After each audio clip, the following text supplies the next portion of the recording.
예수 그리스도의 이름으로 기도드립니다. 아멘. 오늘 우리가 함께 볼 말씀은 베드로 후서 1장 12절부터 21절까지입니다. 베드로 후서 1장 12절부터 21절까지 말씀 우리 함께 교독하도록 하겠습니다. 그러므로 너희가 이것을 알고 이미 있는 진리에 서 있으나 내가 항상 너희에게 생각나게 하려 하노라. 내가 이 장막에 있을 동안에 너희를 일깨워 생각나게 함이 옳은 줄로 여기노니 이는 우리 주 예수 그리스도께서 내게 지시하신 것 같이 나도 나의 장막을 벗어날 것이 임박한 줄을 알미라. 내가 힘써 너희로 하여금 내가 떠난 후에라도 어느 때나 이런 것들 생각나게 하려 하노라. 우리 주 예수 그리스도의 능력과 강림하심을 너희에게 알게 한 것이 교묘히 만든 이야기를 따른 것이 아니요 우리는 그의 크신 위엄을 친히 본 자라. 지극히 큰 영광 중에서 이러한 소리가 그에게 나기를 이는 내 사랑하는 아들이요 내 기뻐하는 자라 하실 때에 그가 하나님 아버지께 존귀와 영광을 받으셨느니라. 이 소리는 우리가 그와 함께 거룩한 산에 있을 때에 하늘로부터 난 것을 들은 것이라. 또 우리에게는 더 확실한 예언이 있어 어두운 데를 비추는 등불과 같으니 날이 새어 샛별이 너희 마음에 떠오르기까지 너희가 이것을 주의하는 것이 옳으니라. 먼저 알 것은 성경의 모든 예언은 사사로이 풀 것이 아니니 예언은 언제든지 사람의 뜻으로 낸 것이 아니요 오직 성령의 감동하심을 받은 사람들이 하나님께 받아 말한 것임이라. 아멘. 자, 어제 본문이었던 1장 1절부터 11절까지에서 베드로 사도는 영지주의 이단의 공격을 받는 교회 성도들에게 편지를 보내면서 정욕 때문에 세상에 썩어질 것들을 추구하지 말고 예수 그리스도를 닮아가고 알아가는 그러한 성장과 성숙, 그런 그 신성한 성품에 참여하는 삶을 살라라고 말씀하였습니다. 그리고 오늘 본문 12절 말씀을 보면은 이 베드로 사도의 편지를 받는 성도들은 이미 예수를 알아가고 닮아가는 그런 성화의 삶을 살고 있었고 그 진리를 알고 있는 사람들이었다라고 말씀합니다. 그러나 주마가편이라고 하죠. 달리는 말에 채찍질을 한다라는 고사성어처럼 그들이 이 세상에서 주님의 신성한 성품에 참여하는 그러한 성화의 중요성을 항상 생각하면서 그러한 삶을 살게 하기 위해서 지금 이 편지를 쓴다라고 말씀하고 있습니다. 그래서 14절 말씀을 보면은 베드로 사도가 이제 살 날이 얼마 남지 않았다라는 것을 본인이 말씀을 하고 있습니다. 여러분 알다시피 요한복음 21장 말씀을 보면은 베드로가 어떻게 죽을지에 대해서 예수님이 말씀하신 부분이 나옵니다. 요한복음 21장 18절 19절 말씀인데요. 내가 진실로 진실로 내게 이르노니 내가 젊어서는 스스로 띠띠고 원하는 곳으로 다녔거니와 늙어서는 내 팔을 벌리리니 남이 내게 띠띠우고 원하지 아니하는 곳으로 데려가리라. 이 말씀을 하심은 베드로가 어떠한 죽음으로 하나님께 영광을 돌릴 것을 가리키심이로라. 이 말씀을 하시고 베드로에게 이르시되 나를 따르라 하시니 라는 말씀이 있습니다. 이 말씀이 이제 전승에서 이야기하는 것처럼 베드로가 십자가에 거꾸로 매달려서 순교한다라고 하는 것을 의미하였는지는 확실하지는 않지만 어쨌든 예수님이 예고하신 죽음이 지금 베드로 자신에게 가까이 왔다라는 것을 베드로 사도는 알고 있습니다. 자신의 죽음이 임박해 있는 이 상황 속에서 베드로 사도는 자신이 사랑하는 그리스도인 형제들이 거짓 선생들의 가르침을 따라서 정욕대로 살아가는 삶이 아니라 주님이 이들을 부르시고 택하심에 굳게 서서 예수 그리스도를 알기에 더욱 힘쓰고 신성한 성품에 참여하는 그러한 열매 맺는 자들이 되기를 바라는 마음으로 이 진리를 다시 한번 이들에게 일깨워 생각나게 하기 위해 이 편지를 쓰고 있다라고 말씀합니다. 자, 이것이 거짓 선생들의 공격을 받고 있는 교회를 위해서 할 수 있는 자신이 죽기 전 마지막 일이다라고 생각을 하고 있는 겁니다. 그리고 그가 죽은 이후에도 이 메시지가 베드로 사도가 말한 이 메시지가 생각나기를 바라면서 지금 유언과 같은 편지를 남기고 있는 것입니다.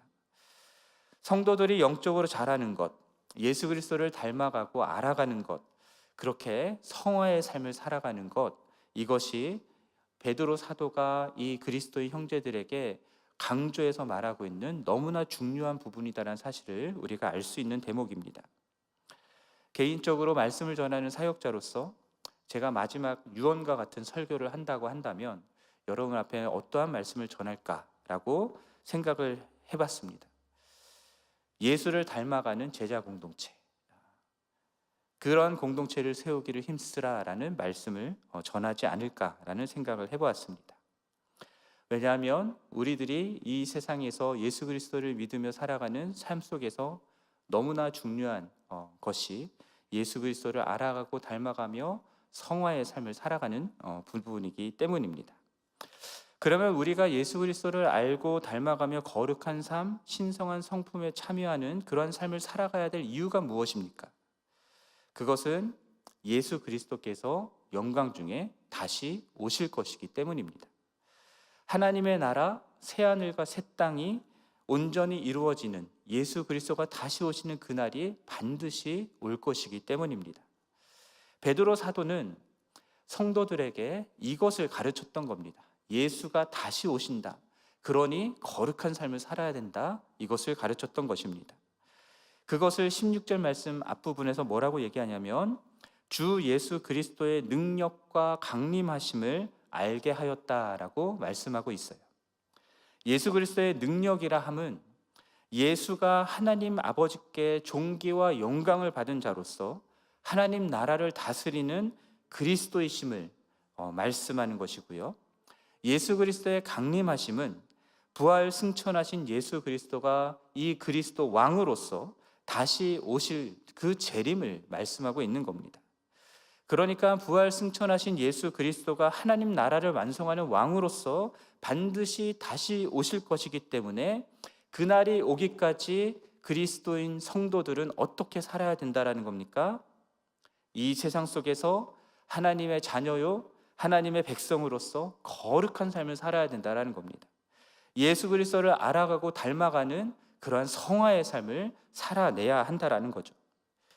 자, 이러한 성화의 삶을 산다라고 하는 것은요, 사실상 우리가 장차 올 예수 그리스도가 다스리는 그 하나님 나라에 들어갈 수 있다라고 하는 현재적 근거가 되는 겁니다.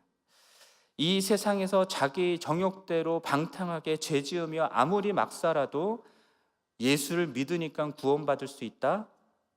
확신할 수 없습니다. 왜냐하면 예수 그리스도를 믿어서 구원받았다라고 하는 것은 예수 그리스도를 내 구원자와 내 삶의 주인으로 모셔드렸다라는 것이기 때문입니다. 예수 그리스도를 내 구원자와 내 삶의 주인으로 모셔드리고 사는 사람은 더 이상 자기의 정욕대로 살지 않습니다. 자기 뜻대로 살지 않습니다. 자기 영광을 위해 살지 않습니다. 오직 예수 그리스도의 뜻대로 예수 그리스도의 영광을 위하여 살아가는 자들이 되었기 때문에 은혜로 구원받았으니 마음대로 죄지으며 살아도 된다라는 식이 아니라 은혜로 구원받았으니 더 이상 나는 죄 가운데 머물러 있을 수 없다라고 하는 사람들이 되는 것이죠.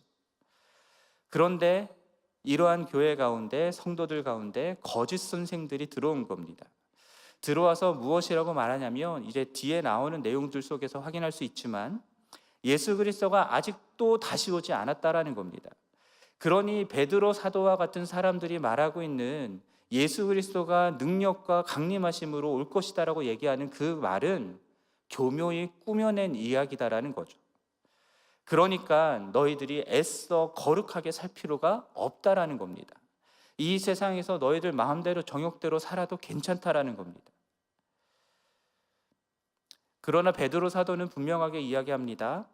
자신이 예수 그리스도의 능력과 강림하심에 대해서 가르친 것은 교묘히 꾸며낸 이야기가 아니다라는 거죠.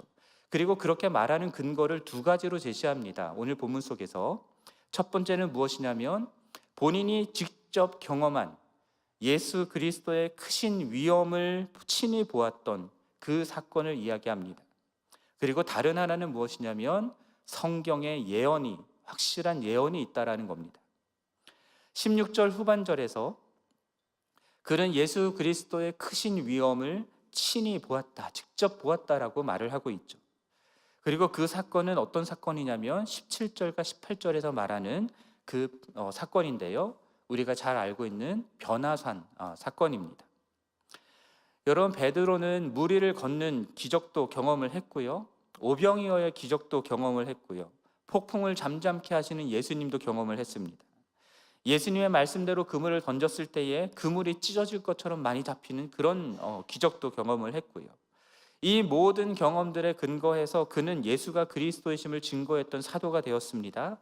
하지만 그 중에서도 지금 오늘 본문 속에서는 변화산 사건, 예수 그리스도와 함께 산에 올랐을 때에 예수 그리스도의 모습이 변하면서 영광스러운 모습으로 변하는 그 사건을 떠올리면서 그 경험에 근거하여 예수가 그리스도이시고 이분은 그러한 능력과 영광 중에 다시 오실 분이시다라는 것을 강력하게 주장하고 있는 겁니다. 마태복음 17장 말씀 보면은, 물론 마가복음과 누가복음에도 나오지만 마태복음 17장 말씀 보면은 예수님이 베드로와 야고보와 요한을 데리고 산에 올라가십니다. 그리고 그 옷이 광채가 나고 매우 희게 변화되는 일이 일어나죠. 그리고 엘리야와 모세가 나타나 예수와 함께 더불어 말씀을 나누는 그런 장면이 있습니다. 그때 베드로는 무서워서 자신이 무슨 말을 하는지도 모른 채 초막 셋을 짓고 그곳에 머물자라는 말을 하게 되죠. 그러자 구름이 제자들을 덮으면서 구름 속에서 소리가 나는 겁니다. 오늘 본문 속에 나왔던 17절에 나왔던 그 소리죠. 이는 내 사랑하는 아들이니 너희는 그의 말을 들으라 라고 하는 그 하나님의 음성이 들려왔습니다.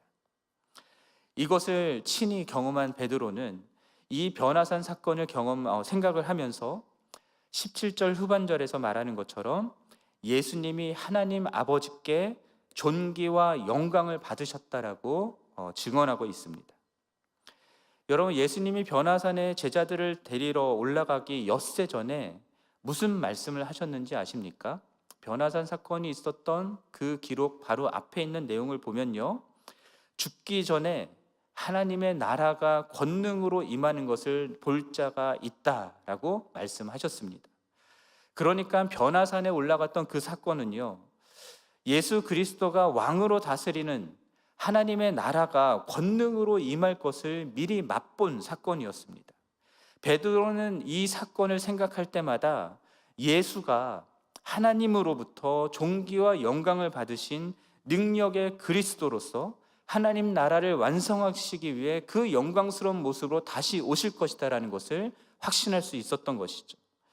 그래서 예수 그리스도의 능력뿐만이 아니라 다시 오심을 증거하는 가장 확실한 개인적인 체험으로 지금 이 사건을 언급하고 있는 것입니다. 그리고 그것을 근거로 성도들에게 예수 그리스도의 능력과 강림하심을 가르쳤던 것이고요. 그러나 이러한 개인적인 체험에 머물 뿐만 아니라 베드로는 예수가 큰 권능으로 다시 오실 것을 증거하는 더욱 확실한 예언이 있다라고 오늘 19절 말씀에서 말씀하고 있습니다. 성경의 예언을 말하는 겁니다. 이 예언은 어두운 데를 비추는 등불과 같다라고 말씀하죠. 날이 새어 샛별이 너희 마음에 떠오르기까지 이것을 주의하는 것이 옳다라고 말씀합니다. 예수 그리스도의 다시 오심이 그 백성들의 마음에 빛과 기쁨을 가져다 줄 때까지, 예수 그리스도가 다시 오시는 그날이 올 때까지 이 예수가 그리스도의심을 증거하는 이 예언의 말씀, 성경의 말씀에 주의를 기울이는 것이 옳다라고 말씀하고 있습니다. 앞서 말씀드렸던 것처럼 거짓 선생들이 이 교회 가운데, 공동체 가운데 들어와서 예수님의 재림이 속히 이루어지지 않는다라는 것 때문에 재림은 없다라고 가르쳤습니다. 따라서 부도덕한 삶을 살아도, 정욕대로 살아도 괜찮다라는 것을 가르쳤기 때문에 베드로 사도는 예수 그리스도의 재림을 증거하는 더욱 확실한 예언의 성경 말씀이 있다라는 것, 그리고 그것이 이루어질 때까지 너희들이 주의하면서 그날을 기다려야 된다라는 것을 강조하며 말씀하고 있는 겁니다. 그리고 거짓 선생들이 그러하는 것처럼 모든 성경의 예언들은 사사로이 풀어서는 안 될 것을 말씀하고 있습니다. 거짓 선생들이 그들의 탐심으로부터 지어낸 말로 성경을 해석하고 가르쳤던 것을 이런 식으로 표현하고 있는 거예요. 성경이 말하는 모든 예언들은 제멋대로 의미대로 자기 원하는 대로 해석해서는 안 된다라는 것을 말씀하고 있는 겁니다. 성경의 예언들을 자의적으로 해석해서는 안 되는 이유가 무엇입니까? 바로 성경의 예언이 말씀이 어디서부터 왔는지 때문입니다. 여러분, 성경의 말씀이 어디서부터 왔습니까? 베드로 사도는 21절에서 성경의 예언들이 어디로부터 왔는지 분명하게 말씀합니다. 선지자의 개인적인 뜻에서 나온 것이 아니라 오직 성령의 감동하심을 받은 자들이 하나님께 받아 말한 것이다 라고 강조하고 있습니다. 그러므로 더더욱더 개인적으로 자기 멋대로 해석해서는 안 된다라는 것이죠. 성령 하나님의 조명하심을 따라서 하나님의 말씀하신 그 본래의 뜻이 무엇인지를 알기 위해서 조심하면서 해석해 나가야 된다라는 것을 말씀하고 있습니다. 오늘 본문은 우리들이 예수 그리스도를 알아가고 닮아가는 그러한 신성한 성품에 참여하는 거룩한 삶을 살아가는 데 있어서 예수가 그리스도이시며 그리고 예수는 반드시 다시 오실 것이다라는 이 사실을 깨달아 아는 것이 너무너무나 중요하다라는 것을 우리들에게 말씀하고 있습니다. 여러분, 예수가 다시 오시지 않는다면, 그리고 다시 오셔서 이 세상을 심판하시고 이 땅 가운데 하나님의 나라를 완성하지 않는다면 우리는 예수 그리스도를 닮아가고 성화를 이루어 나갈 이유가 없습니다. 굳이 이 세상 가운데에서 어려움과 곤란을 당하면서 고난을 당하면서까지 세상과 다르게 살아갈 이유가 없죠. 그냥 세상과 똑같이 살아도 상관이 없습니다. 이것이 거짓 선생들의 가르침이었다라는 겁니다. 그러나 예수 그리스도는 반드시 다시 오십니다. 오셔서 이 세상을 공의로 심판하시고 죄악으로 깨어진 불의한 이 세상을 사랑과 공의의 하나님의 나라로 완전하게 회복시킬 것입니다. 이 소망이 있기 때문에 미래에 이루어질 하나님의 나라를 오늘 우리가 살아가는 삶의 자리에서 이루고 살아내는 삶을 사는 것이 그리스도인의 삶이다라는 겁니다. 따라서 예수 그리스도를 알아가고 닮아 나가는 그 성화의 삶을, 수고로운 삶을 그 마다하지 않고 기꺼이 살아가는 것이 그리스도인들이다라고 얘기하는 겁니다. 우리가 이러한 예수 그리스도의 재림의 소망을 확실히 붙들 수 있는 길은 우리의 삶 속에 하나님의 나라를 이루어 가시는 그 예수 그리스도를 개인적으로 경험하는 것입니다. 체험만을 중시하는 것이 위험할 수는 있지만요, 여러분, 체험 없는 신앙은 없습니다. 하나님이 살아계신 분이시고 예수 그리스도가 살아계신 하나님이시라면, 그리고 그분을 모시고 살아가는 사람들은 그 삶 가운데 예수가 정말로 하나님이시다라는 사실을 증거할 수 있는 각각의 체험들이 있을 수밖에 없습니다. 실체가 없는 것은 허구일 뿐입니다. 말씀에 대한 순종과 기도의 응답들, 이해할 수는 없고 설명할 수는 없지만 하나님이 개입하셔서 우리의 삶 가운데 하나님이 다스리고 계시고 지금도 역사하고 계시다라는 사실들을 드러내는 그러한 체험들이 우리들의 삶 가운데 자주 일어날 때에 베드로가 확신하였던 것처럼, 베드로가 변화산 사건을 통해서 예수 그리스도의 능력과 강림하심을 확신하게 되었던 것처럼 우리도 주님이 다시 오셔서 완전하게 이루실 그 하나님의 나라를 확신하며 기대하고 기다릴 수 있게 되는 것입니다.